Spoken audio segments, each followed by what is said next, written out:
Chapter 9. A lot of old codswallop. Codswallop, that's a saying, a lot of old codswallop. It's a very British saying and it kind of means a lot of rubbish. The dog was whining at the kitchen door. "Let Jack out for me, will you?" said the old lady. "There's a dear.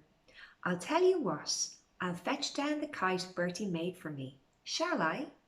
You'd like to see it, wouldn't you?" And she went out. I was only too happy to let the dog out and shut the door on him. She was back sooner than I expected. "There," she said, setting the kite down on the table in front of me. "What do you think of it then?" It was huge, much bigger than I had expected, and covered in dust. It was made of brown canvas stretched over a wooden frame. All the kites I had seen had been more colourful, more flamboyant. I think the disappointment must have shown in my face. "She still flies, you know," she said, blowing the dust off. "You should see how she goes. You should see her." She sat down in her chair and I waited for her to begin again. "Now then, where was I?" she asked. "I'm so forgetful these days." "Bertie's last letter," I said. "He was just going off to the war. But what about the white lion, the white prince? What happened to him?" I could hear the dog barking wildly outside. She smiled at me. "Everything comes to he who waits," she said. "Why don't you have a look out of the window?" I looked. The line on the hillside was blue no more. It was white now, and the dog was bounding across the hillside, chasing away a cloud of blue butterflies that rose all around him. "He chases everything that moves," she said. "But don't worry, he won't catch a single one. He never catches anything." "Not that lion," I said. "I meant the lion in the story. What happened to him?" "Don't you see? They're the same. The lion out there on the hillside and the lion in the story. They're the same." "I don't understand," I said. "You soon will," she replied. "You soon will." She took a deep breath before she began again. For many years, Bertie never spoke about the fighting in the trenches. He always said it was a nightmare best forgotten, best kept to himself. But later on, when he'd had time to reflect, when time had done its healing perhaps, then he told me something of how it had been. At 17, he'd found himself marching with his regiment along the straight roads of northern France up to the front line, heads and hearts high with hope and expectation. Within a few months he was sitting huddled at the bottom of a muddy trench, hands over his head, head between his knees, curling himself into himself as tight as he would go, sick with terror as the shells and whiz-bangs blew the world apart around him. Then the whistle would blow and they'd be out and over the top into no man's land, bayonets fixed and walking towards the German trenches into the rat-a-tat of machine gun fire. To the left of him and to the right of him his friends would fall, and he would walk on, waiting for the bullet with his name on, which he knew could cut him down at any moment. So he's describing there, or she's describing how it was for Bertie as he was walking through no man's land. His friends were being shot around him and he never knew when he was going to be shot. At dawn, they always had to come out of their dugouts and stand too in the trenches, just in case there was an attack. The Germans often attacked at dawn. That's how it was on the morning of his 20th birthday. They came swarming over no man's land out of the early morning sun, but they were soon spotted and mown down like so much ripe corn. Then they were turning and running. The whistle went and Bertie led his men over the top to counterattack. But as always, the Germans were expecting them, and the usual slaughter began. Bertie was hit in the leg and fell into a shell hole. He thought of waiting there all day and then crawling back under cover of darkness. But his wound was bleeding badly and he could not staunch it. He decided he had to try to crawl back to the trenches whilst he still had the strength to do it. Hugging the ground, he was almost at the wire, almost back to safety, when he heard someone crying out in no man's land. It was a cry he could not ignore. He found two of his men lying side by side and so badly wounded that they couldn't move. One of them was already unconscious. He hoisted him onto his shoulders and made for the trenches, the bullets whipping and whining around him. The man was heavy and Bertie fell several times under his weight, but he got himself to his feet again and staggered on until they tumbled together down into the trench. The stretcher bearers tried to take Bertie away. He'd bleed to death, they said, but he would not listen. One of his own men was still lying wounded out there in no man's land, and he was going to bring him in, no matter what. Waving his hands above his head, Bertie climbed out of the trench and walked forward. The firing stopped almost at once. He was so weak himself by now that he could scarcely walk, but he managed to reach the wounded man and drag him back. They say that in the end, both sides, German and British, were up on the parapets and cheering him on as he stumbled back towards his lines.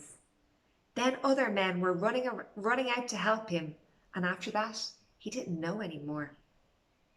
When he woke up, he found himself in hospital, lying in a bed, with the two friends he had rescued on either side. He was still there some weeks later, when he was told that he was to be awarded the Victoria Cross for his bravery under fire. He was the hero of the hour, the pride of his regiment. So the Victoria Cross is a medal that they awarded for bravery. Afterwards, Bertie always called it a lot of old codswallop. To be really brave, he said, you have to overcome fear. You have to be frightened in the first place, and he hadn't been. There wasn't time to be frightened. He did what he did without thinking, just as he had saved the white lion cub all those years before when he was a boy in Africa.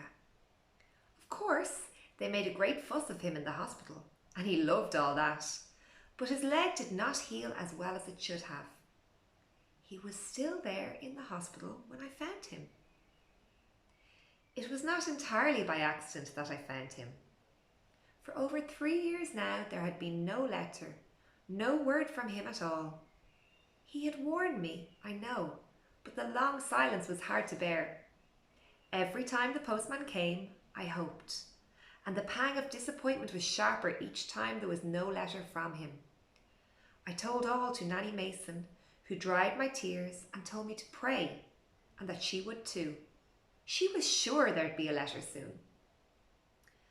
Without Nanny, I don't know how I would have gone on living. I was so miserable. I had seen the wounded men coming back from France, blinded, gassed, crippled, and always dreaded seeing Bertie's face amongst them. I had seen the long lists in the newspapers of all the men who had been killed or who were missing. I looked each day for his name and thanked God every time I didn't find it. But still, he never wrote, and I had to know why.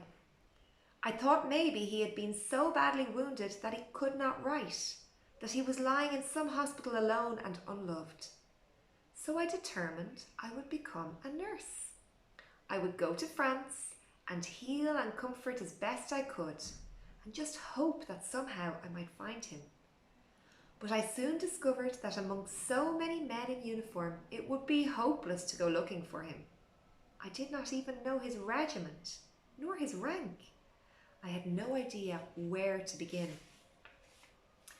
I was sent to a hospital some 50 miles behind the lines, not too far from Amiens. The hospital was a converted chateau with turrets and great wide staircases and chandeliers in the wards. But it was so cold in winter that many of the men died as much from the cold as from their wounds. We did all we could for them, but we were short of doctors and short of medicine. There were always so many men coming in, and their wounds were terrible, so terrible. Each time we saved one, it was such a joy to us. In the midst of all the suffering around us, we needed some joy, believe me. I was at breakfast one morning. It was June of 1918. I was reading a magazine, the Illustrated London News, I remember, when I turned the page and saw a face I knew at once.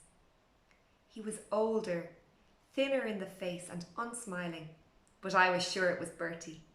His eyes were deep-set and gentle, just as I remembered them. And there was his name, Captain Albert Andrews, VC. The VC was for the Victoria Cross. There was a whole article underneath about what he had done and how he was still recovering from his wounds in a hospital. A hospital that turned out to be little more than 10 miles away. That's about 16 kilometres. Wild horses would not have kept me from him. The next Sunday, I cycled over. He was sleeping when I saw him first, propped up on his pillows, one hand behind his head. "Hello," I said. He opened his eyes and frowned at me. It was a moment or two before he knew me. "Been in the wars, have you?" I said. "Something like that," he replied. Oh, it's so exciting. They've met again after not seeing each other for so many years. Wow. Did you like that chapter? I got goosebumps when they found each other again. I thought it was so nice. It is a sad chapter though, because the Second World War in particular, well, war is always very, very sad, and so many people die, and what do they die for? It's very, very sad. But Bertie, he showed real bravery and real courage, even though he tried to play it down and say it was a whole load of codswallop, a load of rubbish, that he wasn't being brave, he just did what he did without thinking. Okay? And Millie, the old lady, she also showed bravery in volunteering or in training as a nurse and going to France to help the wounded. Okay? And in times of war, nurses and doctors, they did such great work. Like they always do great work, but they really were needed more than ever in that time. A bit like nowadays, when we all go out to clap for them at 8 o'clock because they're doing amazing work. Anyway, enough chat. I hope you enjoyed the chapter. See you tomorrow for chapter 10.